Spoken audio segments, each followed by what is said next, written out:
Bonjour, aujourd'hui exercice 2 du sujet 1 Asie, juin 2024. Dans le descriptif de la vidéo, vous pourrez trouver un énoncé et un corrigé en format PDF. Un lien vers le site de la PMEP pour y trouver des sujets de bac et des corrigés. Et un lien vers mon blog où vous pouvez y trouver divers documents et notamment tous les sujets de bac 2021, 2022, 2023 qui sont corrigés. L'énoncé dans l'espace muni d'un repère orthonormé, au vecteur I, vecteur J, vecteur K d'unité 1 cm, on considère les points A de coordonnées 3, -1, 1, B de coordonnées 4, -1, 0, C de coordonnées 0, 3, 2, D de coordonnées 4, 3, -2 et S de coordonnées 2, 1, 4. Dans cet exercice, on souhaite montrer que SABDC est une pyramide à base ABDC trapézoïdale de sommet S afin de calculer son volume. On donnait une figure. Question 1, montrer que les points ABC ne sont pas alignés. Question 2A, montrer que les points B, C, D sont coplanaires. Question B, montrer que le quadrilatère ABDC est un trapèze de base AB et CD. On rappelle qu'un trapèze est un quadrilatère ayant deux côtés opposés parallèles appelés bases. Ces côtés n'ayant pas la même longueur d'ailleurs. 3. Petit a, démontrer que le vecteur n de coordonnées 2, 1, 2 est un vecteur normal au plan ABC. Petit b, en déduit une équation cartésienne du plan ABC. Petit c, déterminer une représentation paramétrique de la droite delta passant par le point S et orthogonale au plan ABC. Petit d, on note I, le point d'intersection de la droite delta et du plan ABC. Montrer que le point I a pour coordonnées 2 tiers, 1 tiers, 8 tiers, puis montrer que SI égale 2 cm. Question 4a. Vérifier que le projeté orthogonal H du point B sur la droite CD a pour coordonnées 3, 3, -1 et montrer que HB égale 3 cm. Petit b, calculer la valeur exacte de l'aire du trapèze ABDC. On rappelle que l'aire d'un trapèze est donnée par la formule grand A égale petit b plus grand B divisé par 2 fois H, où B et grand B sont les longueurs des bases du trapèze et petit h sa hauteur. Question 5, déterminer le volume de la pyramide SABDC. On rappelle que le volume V d'une pyramide est donné par la formule V égale 1 tiers multiplié par l'aire de la base multiplié par la hauteur. Correction, montrer que les points A, B et C ne sont pas alignés. Alors je vais commencer par calculer les coordonnées du vecteur AB, du vecteur AC, et on va démontrer que les vecteurs AB et AC ne sont pas collinaires. Alors le point A a pour coordonnées 3, -1, 1 et B a pour coordonnées 4, -1, 0.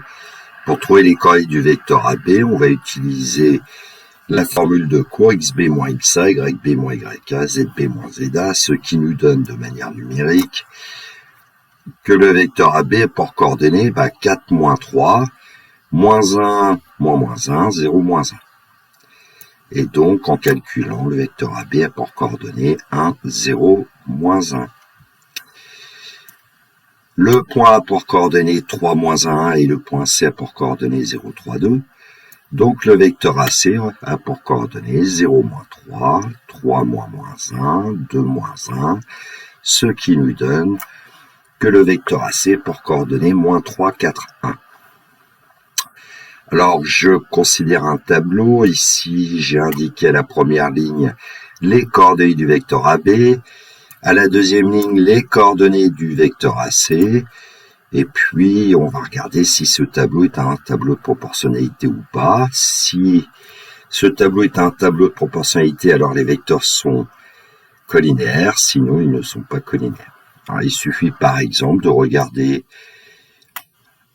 le petit tableau constitué des nombres 1, 0, -3, 4. Et on constate aisément que ce tableau n'est pas un tableau de proportionnalité. Donc le grand tableau ne sera pas un tableau de proportionnalité. Alors pour voir ça, par exemple, on peut effectuer les produits en croix. 1 fois 4, ça fait 4, moins 3 fois 0, ça fait 0. Il n'y a pas égalité. Donc ce tableau n'est pas un tableau de proportionnalité, donc les vecteurs AB et AC ne sont pas collinaires, donc les points ABC ne sont pas alignés. Alors il y a d'autres façons évidemment de démontrer que les vecteurs AB et AC ne sont pas collinaires. Là, ici, petite faute d'orthographe. À voir. Question 2A, montrer que les points AB, C et D sont coplanaires. Alors je suis allé chercher une caractérisation du cours qui dit que des points B, C, D sont coplanaires s'il existe des réels A et B tels que vecteur AD égale A vecteur AB plus B vecteur AC. On connaît les coordonnées du vecteur AB, du vecteur AC, on va aller chercher les coordonnées du vecteur AD. Et puis on va chercher les nombres A et B qui vérifient cette égalité. Alors pour le vecteur AD, toujours la même stratégie, A pour coordonnée 3 moins 1 et D a pour coordonnée 4, 3 moins 2. Donc le vecteur AD a pour coordonnée 4 moins 3, 3 moins 1, moins 2 moins 1. Donc le vecteur AD a pour coordonnée 1, 4 moins 3. A vecteur AB plus B vecteur AC est égal au vecteur AD signifie que les deux vecteurs, celui qui apparaît dans le premier membre et celui qui apparaît dans le deuxième membre, ont les mêmes coordonnées, mêmes abscisses, mêmes ordonnées, mêmes cotes. Alors A vecteur AB plus B vecteur AC, l'abscisse ça sera A moins 3B, il suffit de multiplier A par l'abscisse du vecteur AB, puis ensuite de multiplier B par l'abscisse du vecteur AC. Et on dit que c'est égal à l'abscisse du vecteur AD. Donc voilà pour les abscisses. On procède de la même façon pour les ordonnées et pour les cotes. Et on obtient 4B égale 4 et moins A plus B égale moins 3. Alors, si on regarde bien l'égalité centrale 4B égale 4, ça nous donne B égale 1. Et donc on peut, par exemple, dans la première égalité, remplacer B par 1 et on l'obtient à moins 3 égale 1. Ce qui va nous permettre, avec les deux premières équations, de trouver des valeurs de A et B, A égale 4 et B égale 1. Et puis on regarde si la troisième équation est vérifiée. Et en fait, on a moins 4 plus 1 égale moins 3 qui est vrai. Ce qui veut dire que A égale 4 et B égale 1. On peut affirmer que le vecteur AD égale 4 vecteur AB plus vecteur AC, ce qui signifie que les vecteurs AD, AB, AC sont coplanaires et donc les points ABCD sont coplanaires. Alors on aurait pu faire mieux ici puisque on va démontrer après que que ABDC est un trapèze, ce qui veut dire que on aurait pu exprimer le vecteur CD en fonction du vecteur AB. Ce que je vais faire ensuite. 2B montrer que le quadrilatère ABDC est un trapèze et en fait de base ABCD. On vient de démontrer que vecteur AD égale 4 vecteur AB plus vecteur AC.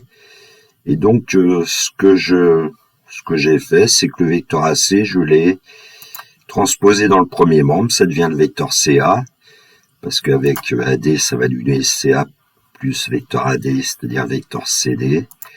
Dans le deuxième membre, il reste le 4 vecteur AB.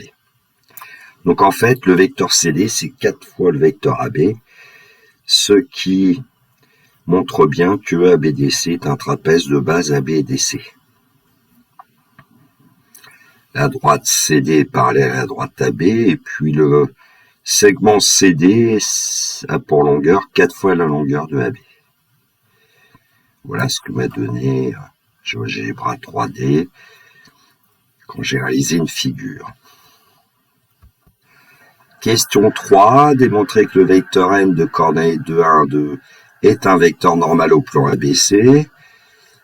Alors on va démontrer que le vecteur n est orthogonal aux deux vecteurs non collinaires. J'ai choisi évidemment les vecteurs AB et AC puisqu'on connaît déjà leurs coordonnées.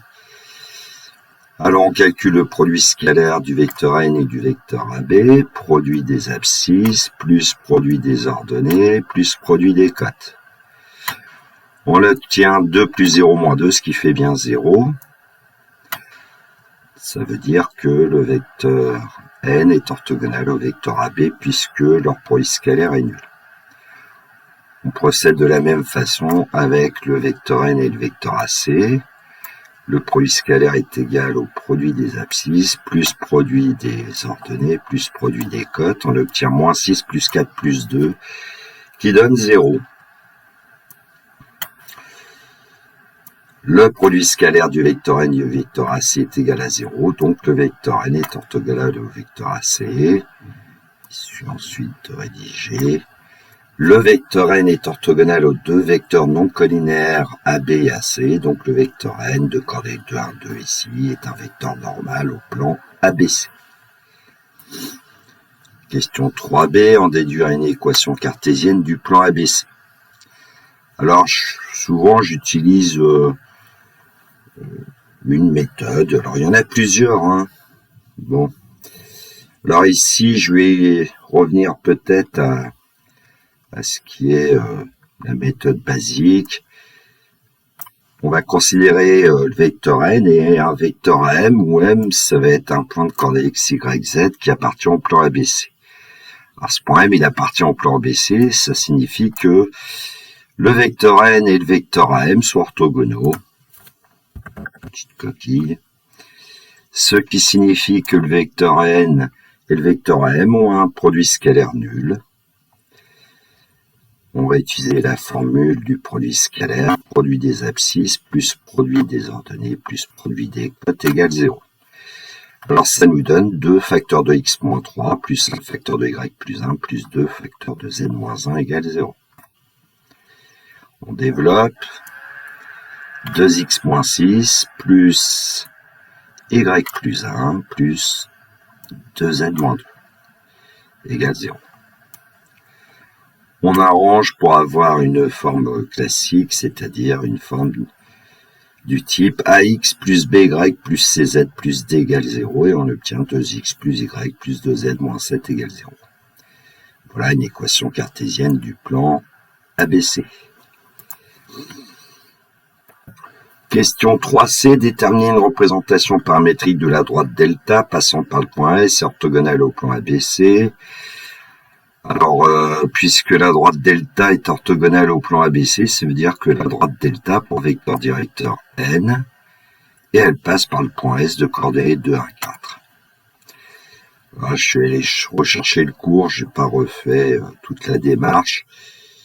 Il suffirait de dire qu'un point M appartient à la droite delta, c'est seulement s'il existe un réel t tel que vecteur SM égale t vecteur n.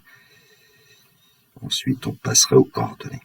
Bon, le cours nous dit que une représentation paramétrique de la droite delta, c'est x égale xs plus t xn, y égale ys plus t yn, z égale zs plus tzn, avec t appartenant à R, t c'est le paramètre ici de la droite delta. On remplace les coordonnées du point S, on remplace les coordonnées du vecteur n, et on obtient x égale 2 plus 2t, y égale 1 plus t, z égale 4 plus 2t. Les coordonnées du point S, on les voit apparaître dans le deuxième membre en première position ici de 1, 4. Et puis devant le paramètre t, on voit apparaître les coordonnées du vecteur n. Alors dans l'expression de x, évidemment, c'est 2t puisque l'abscisse du vecteur n, c'est 2. Dans l'expression de y, 1 plus t, le coefficient de t c'est 1, 1 c'est l'ordonnée du vecteur n. Et dans l'expression de z, 4 plus 2t, devant t le coefficient c'est 2, c'est la cote du vecteur n. Question 3D, on note I, le point d'intersection de la droite delta et du plan ABC, montrer que le point I a pour coordonnées 2 tiers, 1 tiers, 8 tiers. Puis montrer que la distance ici est égale à 2 cm. Alors, première chose, cherchons les coordonnées du point I. J'ai considéré que les coordonnées du point I, c'était x, y, z. Et comme ce point I appartient à la droite delta, évidemment, il existe un réel t tel que x égale 2 plus 2t, y égale 1 plus t, z égale 4 plus 2t. Le point I appartient au plan ABC, donc 2x plus y plus 2z moins 7 égale 0. Voilà. et une petite coquille. On repart de l'équation cartésienne, 2x plus y plus 2z moins 7 égale 0. Et on va remplacer x, y, z par leur expression fonction de t qu'on a trouvée. Donc on obtient 2 facteurs de 2 plus 2t plus 1 plus t plus 2 facteurs de 4 plus 2t moins 7 égale 0. On va développer 4 plus 4t plus 1 plus t plus 8 plus 4t moins 7 égale 0. On regarde combien on a de t, entre guillemets, c'est-à-dire 4t plus 4t, on en obtient 9, 9t. Les termes constants, 4 plus 1, 5, plus 8, 13, moins 7, 6. 9t plus 6 égale 0. 9t égale moins 6, 3t égale moins 2 en divisant par 3. Et donc on obtient t égale moins 2 tiers. Maintenant qu'on obtient t égale moins 2 tiers, on récupère la représentation paramétrique de la droite delta pour trouver x, y, z. Alors, un peu de calcul pour t égale moins 2 tiers, x égale 2 plus 2t. Donc 6 tiers moins 4 tiers, 2 tiers pour y. Y égale 1 plus t, ça nous donne 1 plus moins 2 tiers, c'est-à-dire 3 tiers moins 2 tiers, 1 tiers. Z égale 4 plus 2t, ça nous donne 12 tiers moins 4 tiers, c'est-à-dire 8 tiers. Et on peut conclure que le point I a pour coordonnées 2 tiers, 1 tiers, 8 tiers. Alors pour calculer la distance SI, moi j'ai plutôt utilisé d'ailleurs la distance IS, mais peu importe. Donc le point I a pour coordonnées 2 tiers, 1 tiers, 8 tiers, et puis le point S a pour coordonnées 2, 1, 4. Donc on calcule les coordonnées du vecteur IS. Alors pour l'abscisse c'est 2 moins 2 tiers, ça fait 4 tiers. Pour l'ordonnée ça fait 1 moins 1 tiers, c'est-à-dire 2 tiers. Et puis pour la cote, 4 moins 8 tiers, ça fait 12 tiers moins 8 tiers, 4 tiers. Ainsi les coordonnées du vecteur IS sont 4 tiers, 2 tiers, 4 tiers. D'après le cours, pour calculer la distance IS au carré, il suffit de considérer les coordonnées du vecteur IS, puis de prendre l'abscisse au carré, plus l'ordonnée au carré, plus la cote au carré. Ce qui va nous donner 16 neuvièmes, plus 4 neuvièmes, plus 16 neuvièmes, 36 neuvièmes, ça nous donne 4. IS carré est égal à 4, donc IS égale 2, et donc on peut conclure que la distance SI, qui est la même que IS, c'est 2 cm. Question 4a, vérifier que le projeteur orthogonal H du point B sur la droite CD a pour coordonnée H 3, 3, moins 1 et montrer que HB égale 3 racine carrée de 2 en centimètres. Alors, on pourrait utiliser les coordonnées données du point H et puis vérifier qu'effectivement, pour ce point-là, il est bien le projeteur orthogonal du point B sur la droite CD. Alors en fait, j'ai fait comme si je connaissais pas on connaissait pas les coordonnées, parce que si on ne les donnait pas et qu'on nous demandait de les trouver, il faudrait bien trouver une tactique. Alors, je considère un point H. Alors ici, j'ai mis comme coordonnées X, H, Y, H, Z, H. Et puis, on va exploiter le fait que le point H, déjà, il appartient à la droite CD. Puisque c'est le projeteur orthogonal du point B sur la droite CD. Et donc, on peut affirmer que les vecteurs CH et CD sont collinaires, c'est-à-dire que le vecteur CH, c'est un certain SCD avec S réel. Alors, on connaît les coordonnées du vecteur CD, 4, 0, moins 4. C'était le vecteur CD, ses coordonnées, c'est 4 fois le vecteur AB, et puis on connaissait les coordonnées du vecteur AB. Et puis, on va appliquer le fait que l'abscisse du vecteur CH, c'est la même chose que l'abscisse du vecteur SCD. Donc, XH moins XC égale 4S. Et ce qu'on a fait pour les abscisses, on fait la même chose pour les ordonnées. YH moins YC égale 0. Et puis, ZH moins ZC égale moins 4S. Alors, on connaît les coordonnées du point C. C'est 0, 3, 2. On va pouvoir les remplacer dans les les trois égalités. Alors comme xc vaut 0, xh ça sera 4s. YH moins 3 sera égal à 0. Et puis ZH moins 2 moins ZC est égal à moins 4s. Bon, finalement, on va trouver que XH égale 4S, YH égale 3, et ZH égale 2 moins 4S. On aurait ainsi une représentation paramétrique, d'ailleurs, de la droite CD. X égale 4S, Y égale 3, Z égale 2 moins 4S, avec S appartenant à grand R. Alors, deuxième chose à dire, c'est que puisque H est le projeteur orthogonal du point B sur la droite CD, c'est que le vecteur BH et le vecteur CD sont orthogonaux, c'est-à-dire que leur produit scalaire vaut 0. Donc, on va pouvoir dire que l'abscisse du vecteur CD est 4 multiplié par l'abscisse du vecteur BH, qui est XH moins XB, plus l'ordonnée du vecteur CD multiplié par l'ordonnée du vecteur BH, plus la cote du vecteur CD multiplié par la cote du vecteur BH est égal à 0. On remplace les coordonnées XB, YB et ZB par leur valeur numérique. On sait que le point B a pour coordonnées 4, moins 1, 0. Et puis on remplace XH, YH et ZH en fonction de petit s. Ainsi, on n'aura que S comme inconnu.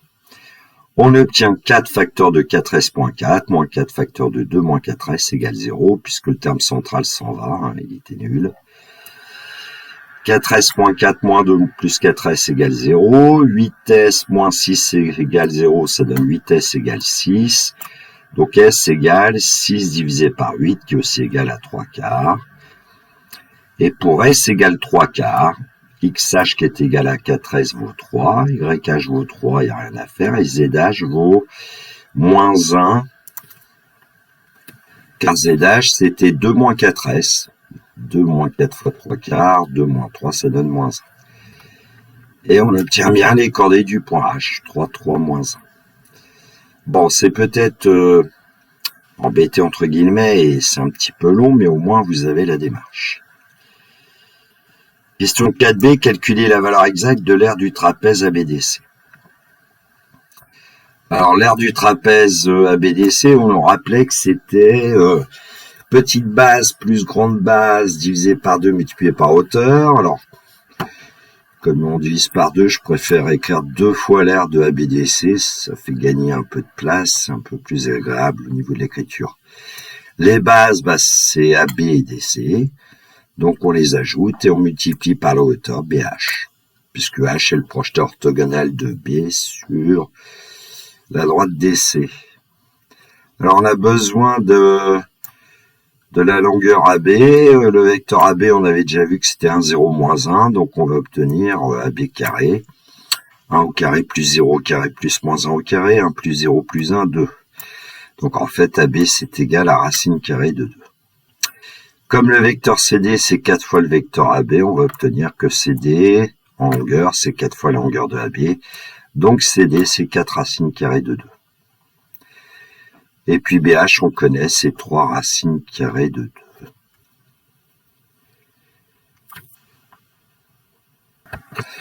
Donc 2 fois l'aire de ABDC, c'est en fait 5 racines carrées de 2 multipliées par 3 racines carrées de 2. 5 fois 3, 15. 15 multiplié par le carré de racine de 2, 15 fois 2, ça donne 30. Et donc, en divisant par 2, l'aire de ABDC est égale à 15. L'aire du trapèze ABDC est égale à 15 cm². Alors, je vous ai dit qu'on connaissait de la distance BH. Et en fait, je me suis aperçu que dans la question précédente, j'avais oublié de la calculer. Alors reprenons, B a pour coordonnée 4, moins 1, 0 et H a pour coordonnée 3, 3, moins 1. Donc le vecteur BH a pour coordonnée 3 moins 4, c'est-à-dire moins 1, 3 moins moins 1, c'est-à-dire 4, et moins 1 moins 0, c'est-à-dire moins 1. Donc on calcule BH au carré, l'abscisse du vecteur BH au carré, plus l'ordonnée du vecteur BH au carré, plus la cote du vecteur BH au carré. Moins 1 au carré plus 4 au carré plus moins 1 au carré, ça donne 1 plus 16 plus 1, c'est-à-dire 18. Maintenant qu'on sait que BH au carré égale 18, on peut dire que BH c'est racine carrée de 18, c'est-à-dire racine carrée de 9 fois 2, et donc ça va nous donner 3 racines de 2. Question 5, déterminer le volume de la pyramide SABDC. Alors on a rappelé la formule, le volume d'une pyramide, 1/3 fois l'aire de la base, multiplié par la hauteur. Et donc ici, la base, on va prendre le trapèze ABDC, multiplié par la hauteur qui va être ici, et puis ça va nous donner 3 fois le volume. Je n'ai pas voulu écrire volume de SABDC d'ailleurs, sous la forme 1/3 de l'aire de la base fois la hauteur. Donc 3 fois le volume de SABDC est égal à 15 qu'on a trouvé précédemment, et ici on avait trouvé 2. Donc 3 fois le volume de la pyramide SABDC est égal à 30, et donc le volume de la pyramide SABDC est égal à 10. On peut conclure que le volume de la pyramide SABDC est égal à 10 cm3. Alors, juste un petit complément, j'ai utilisé le logiciel GeoGebra pour réaliser une figure, vérifier un peu tout ce qu'on obtenait. Et effectivement, BH, c'est par exemple environ 4,243. C'est en fait 3 racines carrées de 2 environ. La distance AB racine carrée de 2, c'est environ 1,414. La distance CD, qui est 4 fois la distance AB. Le GeoGebra donne bien 10 pour le volume. Et puis 15 pour l'aire du trapèze ABDC. Bon, évidemment, le genre de l'épreuve, on n'a pas de logiciel. Voilà, la correction de cet exercice 2 est terminée. Je vous souhaite une belle journée. Prenez bien soin de vous. Que la force soit avec les élèves de terminale qui passent leurs épreuves de bac. Il me reste à vous dire au revoir.